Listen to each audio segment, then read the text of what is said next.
Я человек слова. Когда-то давно, во время поездки на Кавказ, в республику Ингушетия, я пообещал своему другу Мустафе, что вернусь.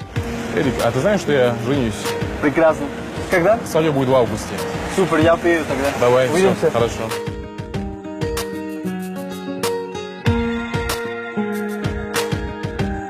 Эрик, не возвращайся настоящим Галгаем. А скажи, а что такое Галгай?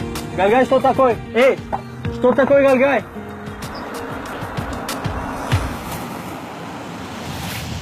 Сразу ты до магаза доведешь? Садись, поехали. Конечно, отвезу.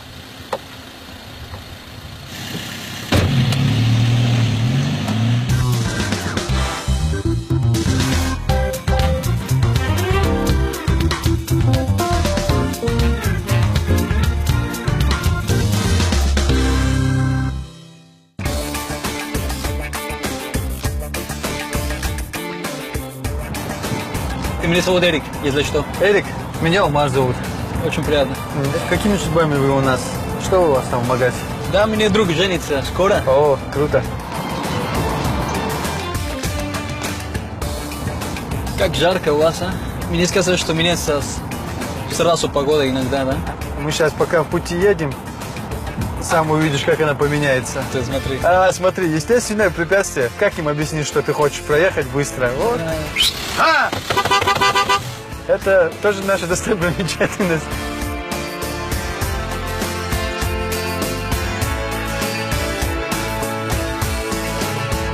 Видишь, погода как меняется. Ну да, да, я вижу. Тут насчет погоды даже поговорку некоторые придумывали. Тебе не нравится погода в горах, подожди 15 минут, и она изменится.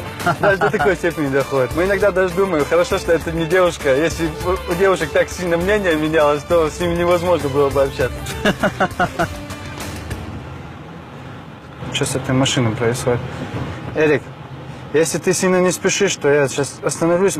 Дергаться начала. Да? Ну ладно, Сейчас я проверю. Хорошо. Так. Давай посмотрим. Еще. Да, Ты здесь осмотрись. Конечно, конечно.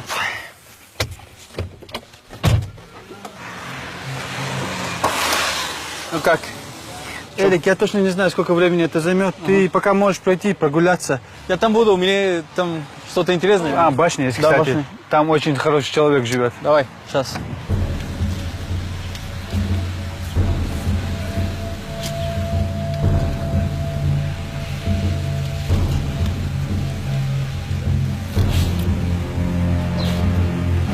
Первое, что бросается в глаза, когда ты оказываешься в ингушской деревне, это очень ухоженные дома. К тому же они абсолютно разные. Но хозяин вот этого дома, похоже, превзошел всех остальных. Это даже нельзя назвать домом. Целый таинственный замок.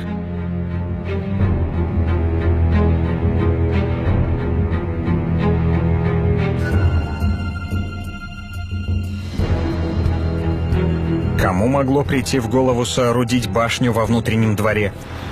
Вау. Вот это да. Башня посреди маленькой деревни. Должно быть хозяин-охотник. Нет, волшебник. Даже не знаю. Но уж точно необычный человек.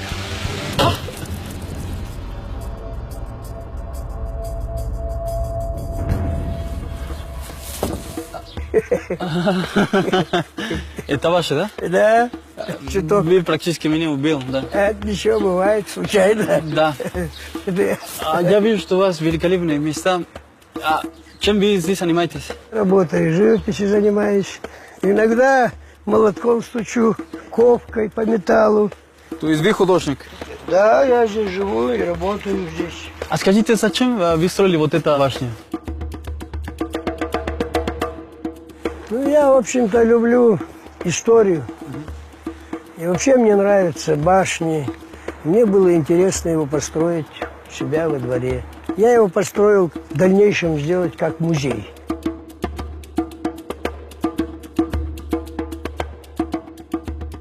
А что это здесь, ваша мастерская или что ли?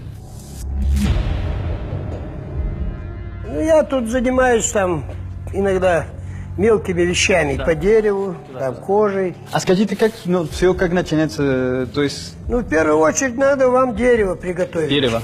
Вот это дерево Акация кавказская. Вот так вставляете и вот натягиваете. Здесь забиваете клин, а здесь обтяжку делаете. Потом на него клеите рог. Вот, допустим, туре рог. Надо взять одну полосу, прочертить, потом надо выпилить. А прежде надо его чуть обработать, сделать тоньше. И получается вот это, да? На воде кипятить надо. Когда 5 часа 2 прокипятите его, вы его должны придать прямую ровную форму. После этого на него уже клеите сухожилие. Ну вот я вам покажу сухожилие. Ну это от быка, от ноги или коровы. Вот надо отстучать. Ну, примерно. И отстукиваете. Вот так отстучать надо. И тогда получается как вот это? Получается вот. Вот это. Да. Если вы все отстучали, разъединить надо. Вот этот лук, он еще не завершен. Рог приклеен, соединенно все. Вот сухожилие. Окей. Дерево физически ничего не несет. Форму придать. Только для этого служит дерево. Ясно. А все остальное сухожилие работает, да? и рог. Это как пружина является. Вот так они работают. Это будет где-то лук на 50 килограммов. Растяжка. До 90 килограмм. Ну, 90 килограммов это очень физически сильный спортсмен только может растянуть. А это стрелы. Для каждого лука отдельно надо делать стрелы, длина. А как понимать, какая длина, допустим? Ну вот тут длина не должна быть. Ну вот сколько вы его растянете? Вот сколько вы его растянете примерно, вот длина.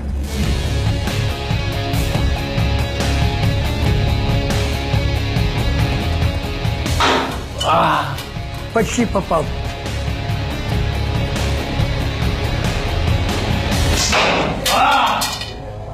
Ну мы сольем. Мимо.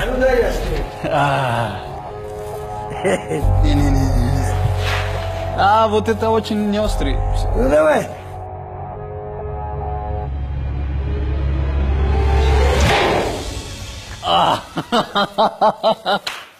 Да. Он доказал мне, что наконечник острый.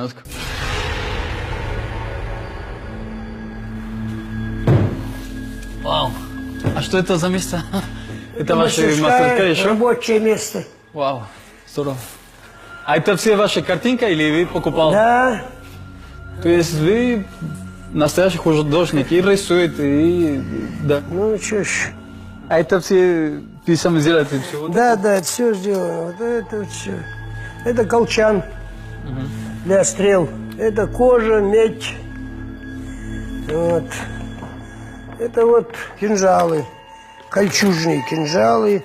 Правда, что это форма сделана, что вы когда, если идет бой, кровь течет через это? Это неправда это. Ребро жесткости. Ну, чтоб прочнее был. А скажите, что для вас значит быть Галгай? Гал – это город или башня, крепость. Ага – это вот ствол дерева, отходит отросток и лист. Это вот, значит, как часть башни, часть крепости. Гал-га. Что он хотел мне этим сказать? Придется искать разгадку в другом месте. Все, готов. О, слушай, удивительный человек вот это. Настоящий художник. Я потом тебе расскажу. Ага, поехали.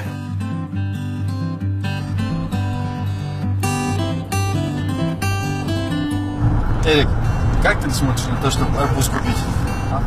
Да. Давай сейчас остановимся и будем покупать арбуз.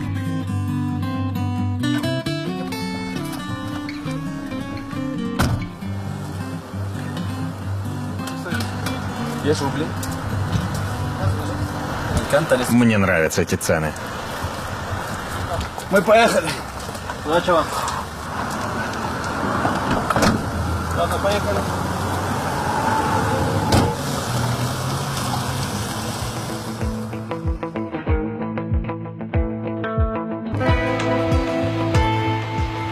Наверное, я должен больше рассказать вам об Ингушетии. В советские времена она входила в состав так называемой Чечено-Ингушской автономной республики. Но в 1992 году отделилась от Чечни. Считается, что ингуши — это нация, которая в наибольшей степени сохранила кавказские черты среди населяющих Кавказ народов. Мне предстоит узнать, так ли это.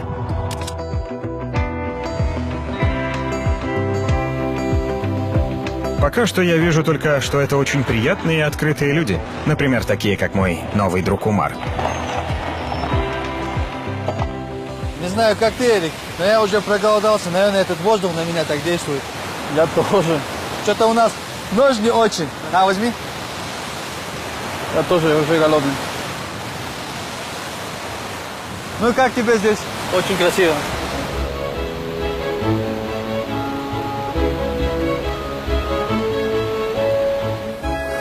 Умар знает эти края как свои 5 пальцев. Деревья, речка, горы — все это имеет для него какое-то особое значение. Говорят, что для ингушей родина — это больше, чем просто слово, и что галгаи черпают свою силу от земли. Но кто же они на самом деле? Это Асинское ущелье. В честь реки Асин. Она очень быстрая река, очень опасная, коварная, можно сказать. Но с ней надо очень аккуратно. И так с любой природой не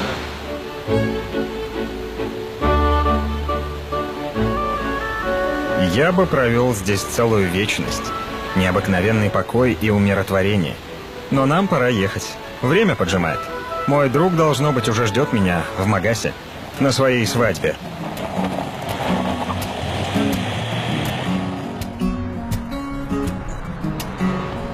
Ингушетия расположена на северных склонах Большого Кавказского хребта. Ее территория не очень велика, но, как говорит Умар, величие места в народе, который там живет.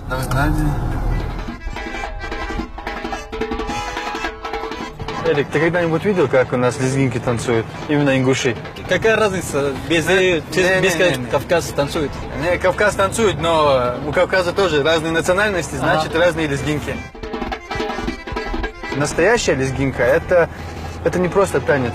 Девушка показывает свою грацию, а парень показывает, как он совладает со своим телом. И когда они на цыпочках ходят, это не каждый сможет. У нас в лезгинке есть очень интересный момент. Никогда нельзя касаться девушки, как солнце и луна. Они же в одно и то же время не показываются, да, как бы на небосводе. И, соответственно, между ними как дистанция, так и дистанция, как между парнем и девушкой должна быть. Ингуш настоящий, вот именно с темпераментом ингушским. Если он слышит музыку, да, именно лезгинку, у него как рефлекс бывает такой, он срабатывает, все эмоции идут как... Эх! Я тебе сейчас покажу.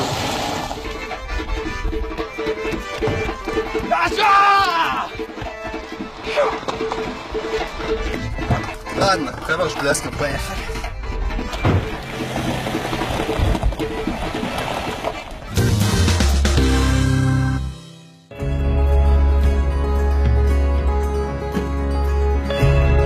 Ближайшие соседи ингушей — чеченцы. И не только в географическом отношении. Прежде всего речь идет о культурной близости. Музыка, кухня, манера держаться. Ингуши даже называют их словом «вайнахи», что означает «самые близкие».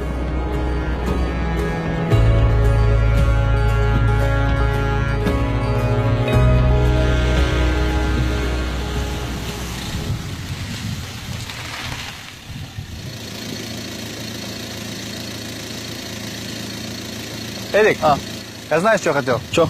Угостить тебя. Вот, как раз сезон ежевики. Смотри, я для тебя нарвал. Сейчас ее найду.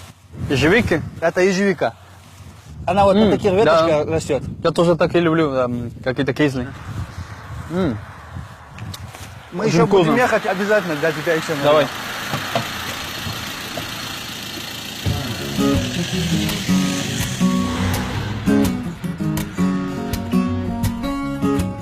Какой хороший парень этот Умар. Остановил машину, чтобы угостить меня ягодами. Заметно, что он любит эту землю. Мне всегда говорили, что путешествовать по Ингушетии может быть опасно и что у меня могут возникнуть проблемы. Вранье, господа. Люди здесь такие открытые и дружелюбные. Может, это и есть главное качество галгаев? Почему бы и нет? Слушай, а какие качества должно быть в галгае? Настоящий голга — это в первую очередь он защитник.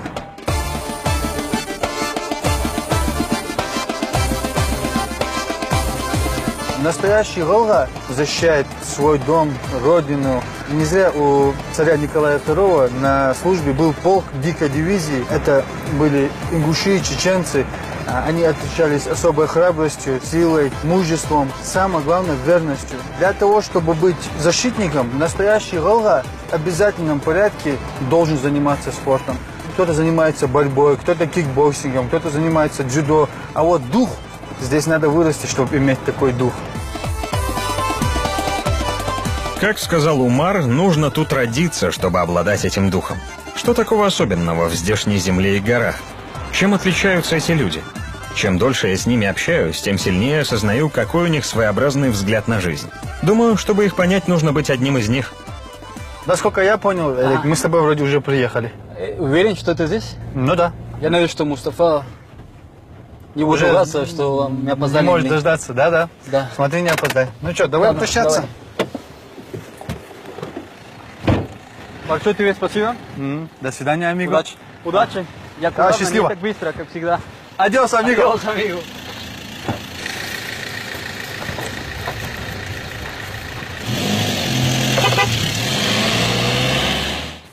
Эй, Мустафа, Привет, Эрик. как дела? Нормально, как у тебя? Извини, я опоздал. А ничего? Ну Все, что, лошадь, поехали? тебя ждут уже. Лошадь? Да, поехали, покатаемся. Я очень плохой Наездник? джигит. Ну давай, попробуй. Это мой. Это, да, это твой. Ven acá, muchacho. Иди сюда. Можно мексиканцев? Куаку, tranquilo. Спокойно, спокойно. Хитрый. Хитрый. Как вся ингушетия, не послушай. Ну, как заканчиваем вот это? Все, тебя посадим. Прекрасно. Давай. Раз, два, три. Там, да? Нет, другой пока нет. Мы так прямо поедем на свадьбу? Да, поедем. Ну, мне надо переодеться, нет? Да, ну переоденешься. Ну, а где? Эрик, ты знаешь, что на ингушских свадьбах жених и невеста находятся не вместе? А как же? Ну, сейчас увидишь сам, приедем. Кстати, для тебя будет задание. Какая? Надо будет поехать забрать невесту. Ага, окей. Родственники тебе все покажут и расскажут.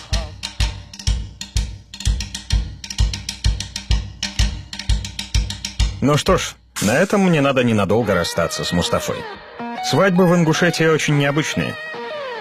Вы наверняка не видели в своей жизни ничего похожего. И дело здесь не в одежде или блюдах. Ну, сами все увидите. Меня будет сопровождать брат Мустафы. И слава богу, на самом деле, как говорят, то, что мы увидим, очень мало походит на наше представление о свадьбе.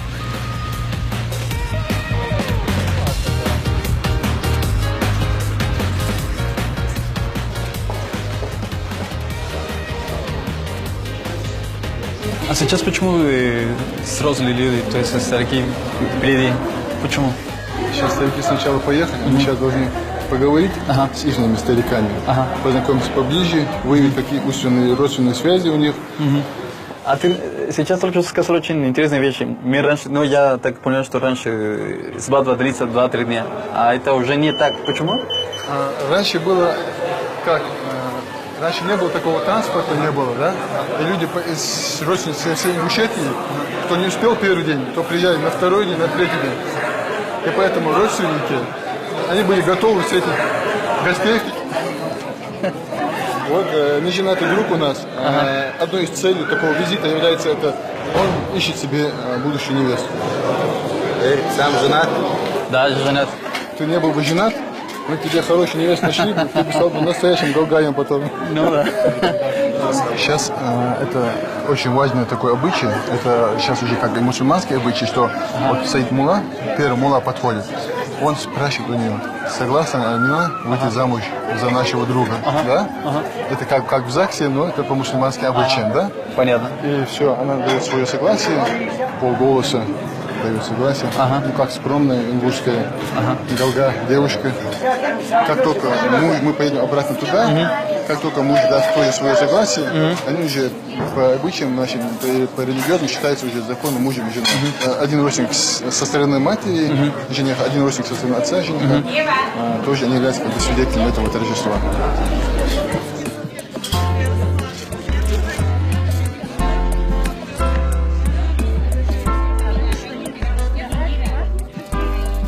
брать за руку невесту могут только очень близкий родственник жениха. Окей. Да, вот она сейчас все проводит до машины. На свадьбе не должно быть никого из родственников невесты. И кроме того, мать невесты, будущая теща, больше никогда в жизни не увидит своего зятя. Никоим образом. Даже позвонить ему не может. Многим понравилась бы эта традиция. Никогда больше не видеть тещи. И не слышать.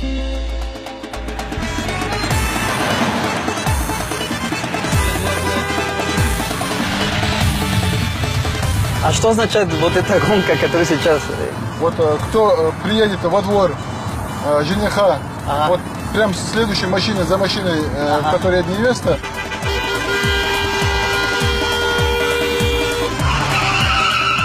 тому жених должен угостить как-то барашком, позвать в горы.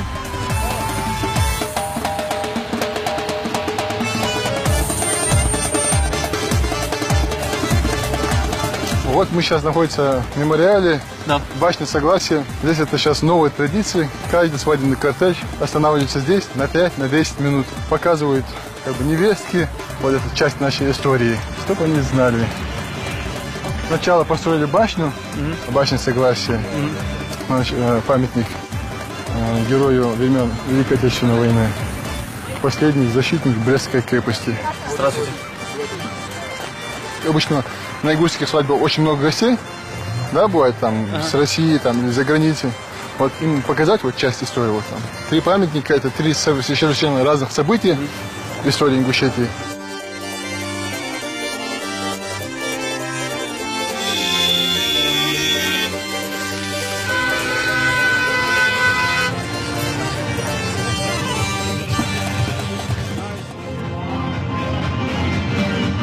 Да, и еще одна маленькая деталь. Встречая невесту, свекровь осыпает ее лепестками роз, чтобы ее жизнь была такой же прекрасной, как эти цветы. Он теперь передает муж уже невесту. Сейчас проводит невесту до того места, где она должна стоять уже. Бедная. В то время как все веселятся, она стоит в стороне. Ей нельзя ни выпить, ни поесть, но таковы обычаи. А почему здесь невеста одна? В любом доме, где приходит невеста отводится отдельное место. Вот она стоит одна, туда подходят все родственники, все, кто хочет познакомиться с ней, кто сфотографироваться. Ну, она только с женщинами должна общаться, а мужчины там нету. Есть близкие родственники, братья, двоюродные братья, они могут подойти, поговорить, познакомиться. Но есть еще такой красивый обычай. Невеста молчит, ничего не говорит. Вот что мать что-то сказала, надо заплатить. Да? И тем самым она показывает, насколько она будет покорной, насколько она будет терпеливой, пойдите дальше. Ясно. Хорошая традиция.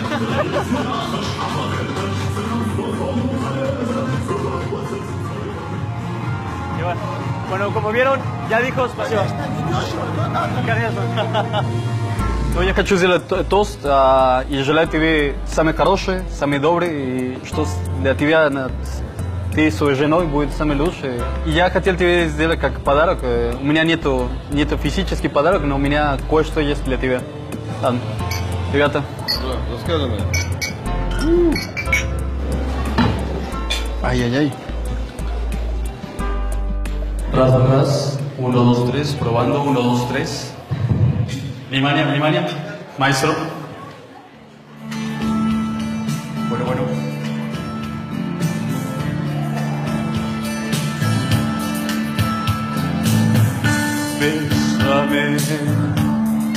Bésame mucho, como si fuera esta noche la última vez.